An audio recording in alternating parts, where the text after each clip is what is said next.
নমস্কার, কেমন আছো সবাই? পাখি কিচেন ব্লগ চ্যানেলের অনেক অনেক স্বাগত জানাই। তো তোমরা সবাই কেমন আছো? আশা করি খুব ভালো আছো। আমিও খুব ভালো আছি। আজকে সানডে, তো সানডে আজকে ছুটির দিনে ভাবলাম আজকে প্রত্যেক সময় তো চিকেন খাই, আজকে চলো একটু মাটন খাই। তো চলো পুরোটা দেখতে থাকো, স্কিপ করো না। আর ভিডিওটি ভালো লাগলে লাইক করে দিও। তো এখানে আমি 1 কিলো মাংস নিয়েছি, মাটন। তো এখানে এটাকে ভালো করে ধুয়ে পরিষ্কার করে নিয়েছি। এবার এর মধ্যে একে একে মশলাগুলো মিশিয়ে নিব। এর মধ্যে দিয়ে দিলাম হলুদ গুঁড়ো, লবণ, লঙ্কার গুঁড়ো, আর আমি আদা রসুনের পেস্ট করে রেখেছি, ওটাও এর মধ্যে দিয়ে দিব। এবার আদা রসুনের পেস্ট 1 চামচ, টক দই,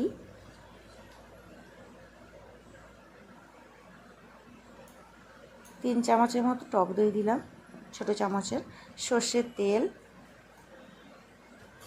এবার আদা রসুনের পেস্টটাকে ঢাকিয়ে দিলাম। আর এদিকে দেখো আমি গোলমরিচের গুঁড়ো দিয়ে ভালো করে এটাকে মিশিয়ে 30 মিনিটের মতো রেস্টে রেখে দিব।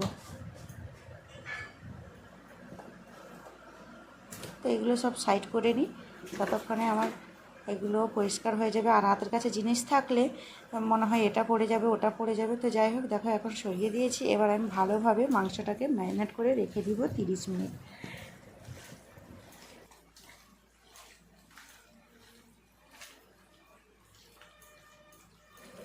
তো ভালোভাবে মাংসর সঙ্গে মশলাগুলো মিশে গেছে। এবার এটাকে আমি সাইড করে দিব।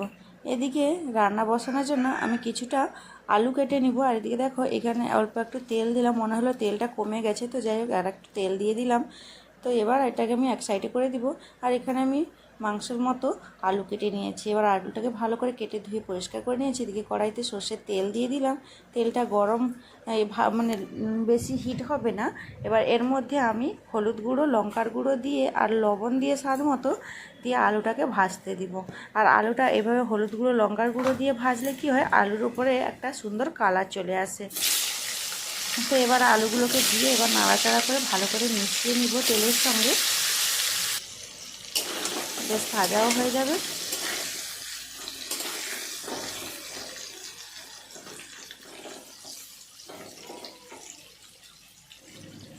তো আলুটা এক পাশ ভালোভাবে ভাজা হয়ে গেছে, এবার আমি পাল্টে নিলাম। তো আলুটা এবার ভাজা হয়ে গেছে। এবার আলুটাকে আমি সরিয়ে নিব একটা প্লেটের মধ্যে। তো এবার দেখো আমি এখানে পেঁয়াজ কুচিয়ে রেখেছি। আর আমার ভিডিওটা কে কোথা থেকে দেখেছো অবশ্যই কমেন্ট করে জানিও। আর ভালো লাগলে বন্ধুদের সাথে শেয়ার করো আর একটা লাইক করে দিও। তো এবার আমি ওই তেলের মধ্যে দিয়ে দিব গরম মশলা, গোটা গরম মশলা, ফোড়ন, তেজপাতা, দারচিনি, এলাচ, গোলমরিচ আর নিয়েছি লং। তো এটাকে দিয়ে ফোড়নে দিয়ে দিলাম। এবার এখানে কুচিয়ে রাখা পেঁয়াজটাকেও অ্যাড করলাম। এবার ভালো করে এটাকে নাড়াচাড়া করে তেলের সঙ্গে ভালোভাবে মিশিয়ে নেব। এবার মেশানো প্রায় হয়ে এসছে। এবার দেখো এর মধ্যে একটু লবণ দিলাম। লবণটা দিলে কি হয়, পেঁয়াজগুলো খুব তাড়াতাড়ি সেদ্ধ হয়ে যায়।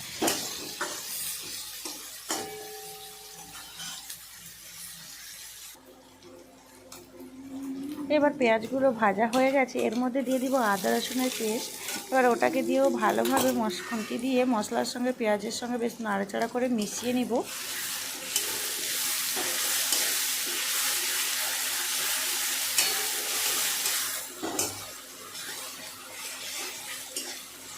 এবার এর মধ্যে একে একে গুঁড়ো মশলা অ্যাড করব। এখানে প্রথমে দিয়ে দিব লঙ্কার গুঁড়ো। তো ভালোভাবে মিশে গেছে। আর দেখো কড়াইয়ের নিচে লেগে যায়নি। আর গ্যাসের ফ্লেমটা খুব লোতেই করে রেখেছি, কারণ গ্যাসের ফ্লেমটা বাড়িয়ে দিলে মশলাগুলো পুড়ে যেতে পারে। তো তাই জন্য লো ফ্লেমেই রান্নাটা করছি। আর এখানে হলুদ গুঁড়ো, লঙ্কার গুঁড়ো আর দিয়ে দিব কিছুটা পরিমাণে ধনিয়ার গুঁড়ো। তো দিয়ে এটাকে ভালোভাবে মশলাটাকে কষাবো।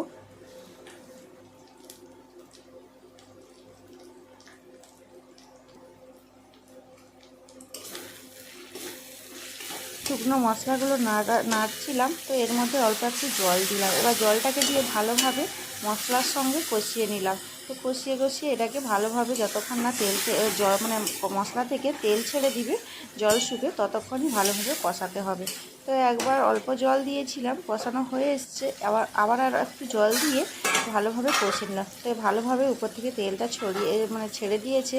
আর এদিকে দেখো আমি ম্যারিনেট করা মাটনটাকে এবার এর সঙ্গে মিশিয়ে নিলাম। এবার ভালো করে এটাকে মশলার সঙ্গে ভালোভাবে কষতে থাকবো।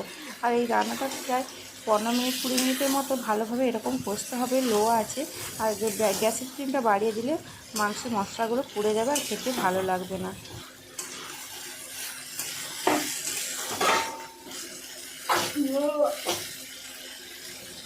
এবার 10-15 মিনিট নাড়াচাড়া করার পর দেখো মশলাটা প্রায় কষানো হয়ে এসেছে। এর উপরে দিয়ে দিলাম গোলমরিচের গুঁড়ো। এবার মশলাটাকে এটাকে দিয়ে কষাবো। আর এখান থেকে আমি রান্নার সময় টমেটো অ্যাড করিনি, এখানে আমি টমেটোটাকে পেস্ট করে ওই মাংসের সঙ্গে ভালোভাবে কষিয়ে নিব। যতক্ষণ না মাংস থেকে জল মানে তেলটা বেরোবে, জল শুকে, ততক্ষণই মাংসটাকে রান্না করবো। তো তেল ছেড়ে দিয়েছে। এবার ভেজে রাখা আলুগুলো দিয়ে ভালোভাবে মশলার সঙ্গে মাংসের সঙ্গে আলুটাকে মিশিয়ে নিলাম। তো এখন প্রায় মাংস কষানো হয়ে গেছে। এবার এর মধ্যে আমি অ্যাড করব গরম জল। ঠান্ডা জল দিব না, ঠান্ডা জল দিলে মাংসের টেস্ট আলাদা হয়ে যায়। তো এই জন্য আমি গরম জল করে রেখেছি। এবার ওই গরম জলটা মাংসের মধ্যে অ্যাড করলাম। এবার ভালো করে খুন্তি দিয়ে মাংস আর জলটাকে ভালো করে মিশিয়ে নেব।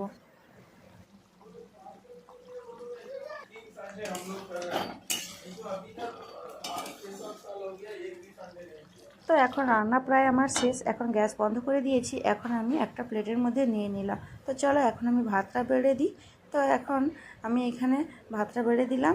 তো আজকের মতো টাটা। সবাই খুব ভালো থাকবে, সুস্থ থাকবে, সাবধানে থাকবে। দেখা হচ্ছে খুব শিগগিরই নতুন একটি ভিডিও রেসিপিতে। আর